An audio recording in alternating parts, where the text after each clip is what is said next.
Welcome to my channel. तो तुम उफ़क़ के साथ राकापोशी जा रही हो। निशा को मासूम और ज़हन से लड़की बहुत अच्छी लगी थी। हाँ, इसने सर हिला दिया। राकापोशी मेरे नावल की सेटिंग है। ओह, मैं बताना भूल गई, मैं राइटर भी हूँ। 2 नावल लिख चुकी हूँ। ये मेरा तीसरा नावल है। इतनी सी उम्र में 2 नावल? परिशा को खुशगवार हैरत हुई। अरसा हंस पड़ी। मोहम्मद बिन कासिम ने 17 साल की उम्र में सिंध फतह किया था। मैंने तो इस उम्र में सिर्फ पहला नावल लिखा था। ये कोई बड़ी बात नहीं। अच्छा, तो तुम्हारे नावल की स्टोरी क्या है? एक कोहे पैमा हीरो और एक कोह पैमा हीरोइन की राकापोशी सर करने की रोमानवी दास्तान। वो मज़े से बोली। निशा सोने के लिए लेट चुकी थी। एंड हैप्पी करोगी या ट्रेजिक? ट्रेजिक क्योंकि ट्रेजिक एंड यादगार होता है। वैसे आप नहीं आएंगी राकापोशी? आप बता रही थी आप भी क्लाइंबर हैं। हाँ, मैंने कंबायरे के टोर स्कूल लेक डिस्ट्रिक्ट से 7 हफ्ते के कोर्सेज किए थे, मगर मैं राकापोशी नहीं आऊँगी क्योंकि मुझे अपने फादर की परमिशन नहीं है।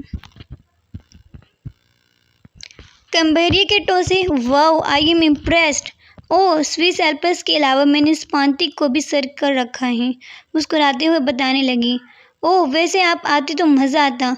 उफ़क़ भाई बहुत अच्छे हैं। मेरी इनसे मुलाकात उनके दौरान हुई थी। वो मिस्र से आ रहे थे और मैं इंग्लैंड से। अब सोते हैं, इससे पहले वो फ़क़नामा शुरू कर दी। परिशा ने इसकी बात काट दी। अरसा ताबदारी से बिस्तर पर लेट गई। जल्दी से नींद ने आ घेरा। फिर वो शाम तक सोती रही।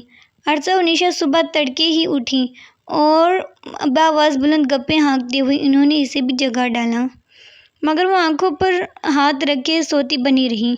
दफातन दरवाजे पर दस्तक हुई। परिशा का दिल जोर से धड़का। इसने आंखों पर से बाजू नहीं हटाए, मगर वो जानती थी बाहर कौन था। वो दस्तक नहीं, उफ़क़ अरसलान की खुशबू पहचानती थी।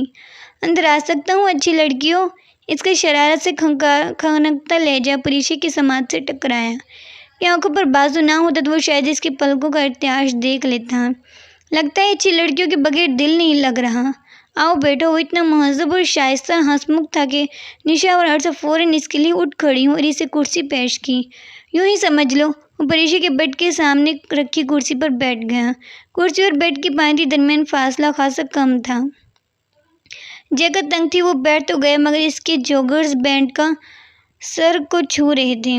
मैं इस सफ़र को यादगार बनाना चाहता हूँ और बतौर एक अच्छी सियाह मैं कोई लम्हा फारिग नहीं बैठ सकता। सो फिर तुम लोग बताओ, शाम का क्या प्रोग्राम है? इसे महसूस हो रहा था बोलते हुए भी।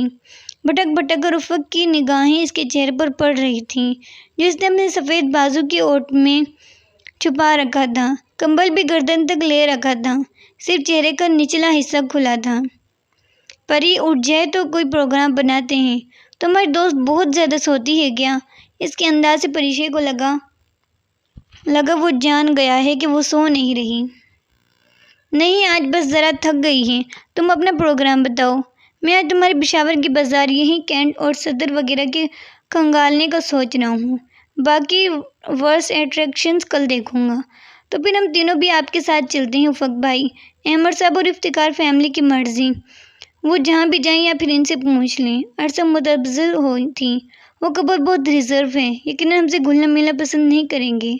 अहमद साहब तो आधा घंटा हवा कहीं चले भी गए हैं। फिर हम चारों साथ चलते हैं। मगर वो एक लम्हे को रुका। परी के कान खड़े हो गए। मगर क्या? मगर हो सकता है तुम्हारे दोस्त को कोई एतराज़ हो।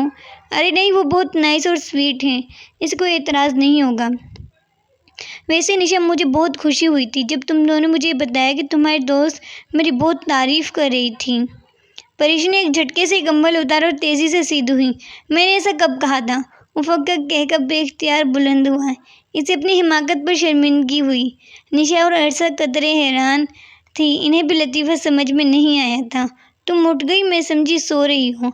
मेरे सफ़र जो तुम लोग गोल मेज़ कॉन्फ्रेंस कर रहे हो, मैं भला कैसे सुकून से सो सकती थी? अपनी शर्मिंदगी छुपाने को इसने गुस्से का सहारा लिया और बिस्तर से नीचे उतर गई। ड्रेसिंग रूम जाने के रास्ते में उफ़क़ की लंबी टांगें हायल थीं। इसे करीब आते देखकर इसने पैर समेट लिए। वो पैर पटकती हुई इस तंग जगह से गुजरी। सॉरी परी, मैं मजाक कर रहा था। वो बामुश्किल हंसी कंट्रोल करते माजरत करने लगा, मगर वो झंझलाती हुई ज़ोर ज़ोर से अलमारी के पट खोल बंद करती रही। अच्छी लड़कियों, तैयार होकर लॉबी में आ जाओ। तुम्हारे पास सिर्फ 15 मिनट हैं। वो जाने के लिए